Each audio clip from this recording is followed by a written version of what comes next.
Rennie Bishop, Leventhal, born, raised in San Juan. Spent a lot of time in Diego Martin and Pity Valley. And what I do is radio. I chose radio because it allowed me to do a lot of writing. That was the first attraction. I used to write, and I used to write copy, including rhymes and stuff for Billy Reese. And then I decided I wanted to interpret my own copy. So I decided I needed to go and study the business. And I went to New York. I studied radio for 4 years. I came back. And I started here at Rediffusion. From Rediffusion, I started as an operator. I came back as a qualified announcer, but really young. And I started out being an operator. The reason why I started out being an operator, first of all, is one, probably because I was not ready, but also at that time, let's just say black boys didn't have that space and place. And so when I got the opportunity on Rediffusion, I maximized it. But that was part of the impetus that also led to one of your early questions. What made DeMarco, made me approach it differently? I approached it differently because I came from the side of the track that nobody was talking about. And I was born in Leventhal, as I said. This is the Eastern Main Road, Leventhal, and grew up in San Juan. And there's nothing about being impoverished or anything like that. It's just about you come with a copybook in your pocket as against a stack of books. And you understand that sort of existence, and you relate to it, and you grow out of it. And my thing always was not to own your economic or social position in life. It's not to own it. It's to understand that that's where you are, work with it, and maximize it. And that's what I did throughout the whole Projection 3. I always sought to bring conversation for empowering, because empowerment, as long as you can get the brain, my buddy and I were talking on the way here, the greatest thief you can ever find is the man who steals, the man or system that steals the aspiration of a young mind. And if you are lucky enough to have a microphone, which is the point you heard me make upstairs, if you're lucky to have a microphone and not understand that there are many other young minds waiting for you, and you have to say something to help them assert themselves or feel or belong, as long as you have that in your mind, you're okay. If you don't have that, you should maybe just be a party DJ and not someone on the radio doing it. Well, the Iceman came from a couple of things. One of them is why I lost my voice, because I always like freezing places. I never like heat. I mean, I'm always in a place, in my house, wherever I am, it's always air conditioned, really freezing. But also, I think it came because it was kind of being cool under pressure. I was credited with being cool under pressure. Not only that, I also had a great affinity for a singer called Jerry Butler. And Jerry Butler was the original, well, he wasn't really the Iceman so much, he had a song, Iceman, and he got that name. So yeah, that's how the Iceman thing came about. As far as putting my own style is because I felt what was going on was not relating to me and as such Trinidadians. I didn't think so. I mean, I grew up at a time that you would have to research to understand where Connie Francis and Jim Reeves and some white folks from country American music was happening. The Jimmy Rogers and all these guys, and Marty Robbins and these kind of people. So Sue Thompson, Connie Francis, and these kind of people. For some reason, I felt there was R&B music going on there, and relevant lyrics. With relevant lyrics, because on most of the country songs, and I don't even mean this disparagingly, and I hope it is not taken that way. There's a joke that says if you play the record backward, the singer gets back his wife, his dog, and his house. And essentially, that was the makeup of most of the music at that time. But then there was a social revolution going on in Black America, and Norman Whitfield and Barrett Strong were writing some serious lyrics. Smokey Robinson and these guys were writing some serious lyrics. They were talking about it ain't too proud to beg, don't let the Joneses get you down. I mean, James Brown was saying I'm black and I'm proud. There was a whole lot of things happening, and somebody had to bring it. And that's why I chose my direction of music the way I did. So while on the one hand, folks said that it's a lot of American music and not a lot of local music, I had my own revolution going on. My revolution was to say you are relevant. My revolution was to say to people like myself, Black Trinidadians, or Trinidadians generally, but Black Trinidadians specifically, you are one of nature's wonders. Let nobody put you under.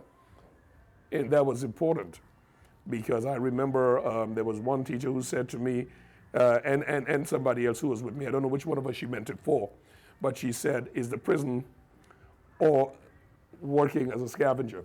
And that statement bothered me because she was one of the so-called mulatto people. I never forgot it. I never wanted to forget it. Even when I got to really Trinidad, there was a person there, and I will not even go into the names, who said that you folks are moving in. Like, huh? And because I was young and I studied in America and I come back and you're talking to me like that, of course I think I know all, but you're talking to me like that, I got a chip. You watch a young black man and tell me like, y'all moving in. So anyway, that's the backdrop to a whole lot of things that, Let me stop there. You get to a point sometimes where you have done all there is to do, and if you find that you start spinning, the best thing to do is to move on. I felt I had done all there was to do, and after a while, if you get to a place where, well, that's a lie. I didn't like some politics that was being played. There was some politics being played because I have no problem with it. I'm a Pioneerite. I'm Eric Williams' lover. I know what the man did, what the doctor did, But there was some politics being played, and it overlapped into the radio station where I was. It overlapped in an ugly way, and I decided, I'm out of here. And that essentially is it. And those who are in the business, your PD may be, well, you don't work here, but the PD from here may be able to put some light on this. There were some people up there who had their agendas, and there is nothing wrong with that. But if the agenda was to stifle dissent, and that, again, is what I was saying upstairs, a lot of what I said had a lot of politics in it. And after a while, people realize that you're saying it.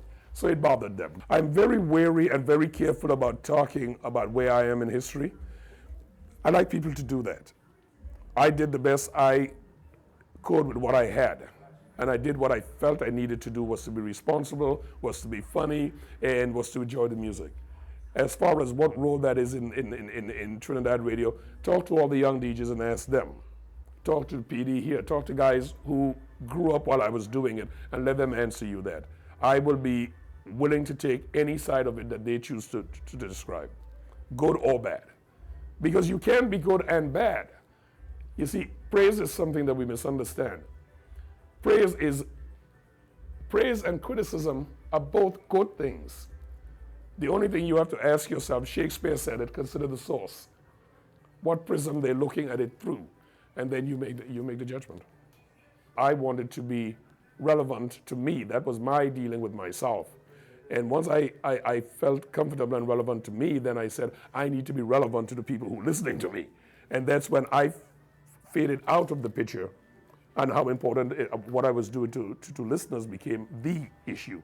And it has been the issue after about 5 years in the business, because after about 5 years, you find yourself. You say, okay, I'm cool, I'm good with me. And then you start opening your mind. One of the things I put recently on Facebook may even end this interview, but it makes the point. If you meet a man who thinks he knows everything, run, because he's the most dangerous man you will ever meet. People say I have an American accent. I don't even think it's an accent. Even when I first came back here, people say, if I walked, and Base would tell you, I walk in any part of New York, everybody knows I'm Caribbean. Now, the difference is I don't speak vernacular all the time. But if it's necessary, though, I can throw down too.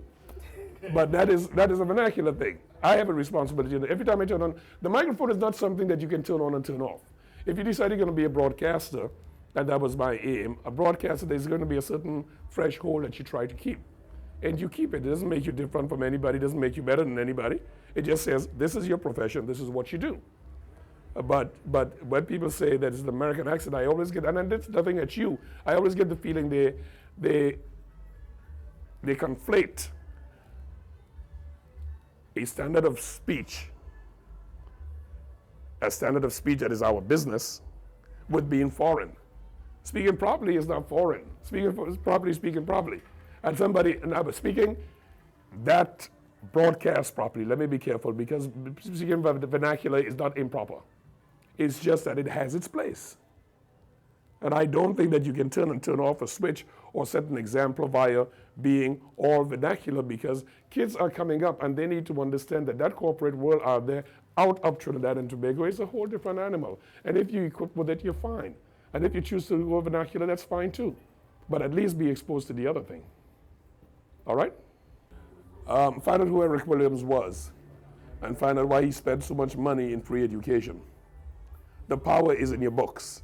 You could be in sports, you could be in everything, but at some point that is going to leave you because physical is physical. Father Time is going to, I mean, there are some basketball players, they get to 25 and they say they're over the hill.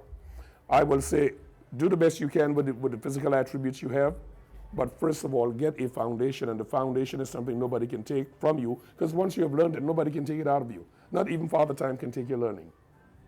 So that's the advice.